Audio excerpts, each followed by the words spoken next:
Hello everyone and welcome to this week's episode of the Aftermath series. Let us waste no time at all and dive right into this week's episode of Critical Role.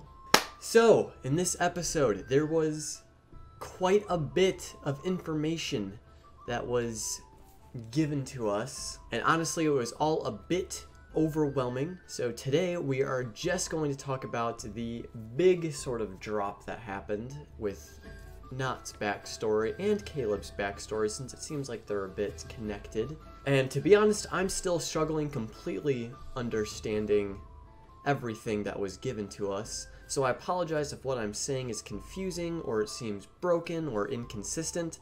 I'm still trying to piece together the information that we were given, and I'm still in the process of rewatching that second half of the episode a few times to see if anything was missed or if there's any additional information that might help connect the pieces. So for this episode of the Aftermath, we're going to be trying to understand what went down in Felderwin and how Caleb and Nott's stories are sort of connected, and more information that we might be able to get from all of that. So without further ado, here goes my attempt at trying to figure all that out. So it's clear that the Archmage of Antiquities had come across the beacon and tripod. Perhaps she stole it from Xhorhas. In whatever the circumstances, she has it, and she wanted to learn the properties of it, and she found that you might be able to harness the power of it through alchemy, and so she sought out Yeza. And now through Yeza and this Archmage's research, they found that there's this new school of magic called dunamancy that no one is familiar with. And because of this, their research in Felderwin sort of led to a dead end, since they couldn't really get any more information from where they were. So what I believe is the Archmage took the beacon to Trent to further study it and its properties because of this strange newfound magic.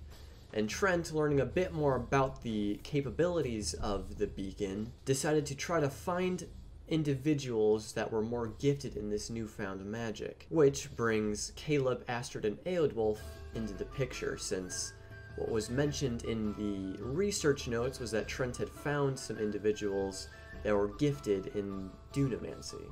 And so training began with those three proteges, and we fast forward to the beginning of the campaign.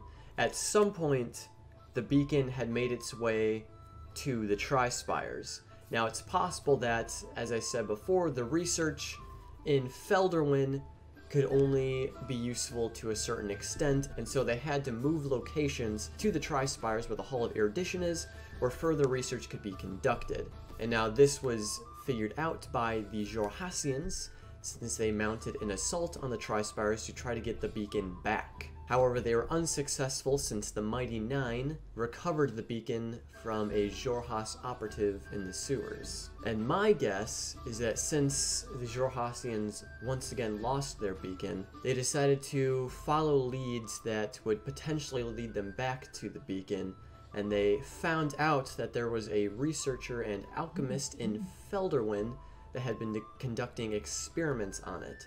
And so they figured that was their best next lead to try to get their beacon back, and so they assaulted the city of Felderwin in an attempt to locate the beacon and Yeza. And upon reaching Felderwin, they did find Yeza, however the beacon was not there. And so an interrogation took place in the basement. They couldn't get any information on it, so I guess they decided to just take Yeza in case he was holding information back. Or still following the thread that the Xhorhasians assaulted Felderwin in an attempt to find the beacon, but didn't. It's possible, I suppose, that the Archmage of Antiquities thought that Yeza brought them there somehow, and so the Archmage tortured Yeza and then took him someplace else. That one doesn't seem very likely. I believe it is the latter of the Xhorhasians taking Yeza as a prisoner. And now we come to the present time, where the Mighty Nine have now entered Felderwin and are starting to try to put all these pieces together. Now again, none of this all really makes any sense. However, this does explain one thing. Considering that Trent had found the three individuals that were gifted in the magical abilities of dunamancy, It makes sense that Caleb is fascinated and desires to control time and figure out how to reverse it. It's literally in his blood to be able to potentially accomplish something like that, considering he is gifted in this dunamancy. And Caleb probably and very likely feels like absolute shit right now about this whole thing, because the one person that he was able to open up to and have a relationship with and care about ever since he left the academy and the asylum and running from the people who ruined his life in the Empire, that one person, this one person being Nott, has been negatively affected by the same people that Caleb was connected to and the people that ruined Caleb's life. All of Caleb's loved ones are being impacted by the same people that devastated Caleb's life. So this doesn't really help the conversation that Bo and Caleb had earlier about a similar topic, about how Caleb was saying that the people that are searching for him would not hesitate to kill any of the people that Caleb is with. And again, everything I just said probably doesn't make too much sense.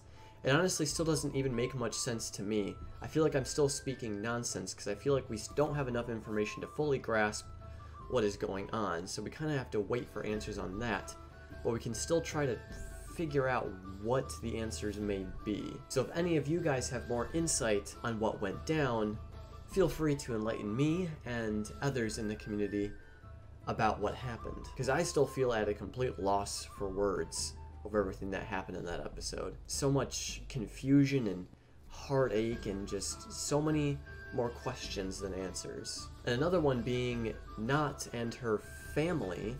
Nott disguised herself as this halfling woman when she went to old Edith's house, which begs the question, how long has Nott been able to disguise herself? Has she always disguised herself when interacting with Yeza? Did she disguise herself as a halfling and then free Yeza, or was she a goblin, freed Yeza, and then became a halfling so that she may live with him? And is Luke really her son? So many questions just within that small circle, which means that with everything that happened this episode, the Mighty Nine are going to have a lot to discuss in the next episode. However, I'm not even sure if they'll have time. Because remember, the episode ended with the two archmages going down towards the basement that the party was just in. And if what I said before about Yeza and the Archmage of Antiquities using that as sort of a base of operations for research, I don't think they will be too happy to see that the tripod is missing. And there were two guards that saw the Mighty Nine searching around the rubble, and there may have been other people that saw them go into the basement. So basically what this means is that the Archmages will be hot on their trail, and the Mighty Nine need to be very careful because they are dealing with some extremely powerful and evil people, because again, let's not forget who these Archmages are connected to, Trent Ickathon. So I really don't think it'll be too long before Trent comes back into the picture and catches up with Caleb. And so basically what all of this means is that the Mighty Nine are in some deep shit once again, but this is far greater than anything they've ever been involved in. But this does now mean that we have our second major story arc underway, and I'm extremely excited and nervous and anxious to see where it all leads, and hopefully we'll have some of our questions answered. Again, I don't know if any of this made sense to any of you guys. It was kind of just a stream of consciousness of writing to try to figure out what the story may be behind all of this. It could potentially all be wrong. Again, it didn't make much sense, but hopefully some of you guys can expand on what I've said and make sense of what happened. But with all that being said, we are going to wrap up.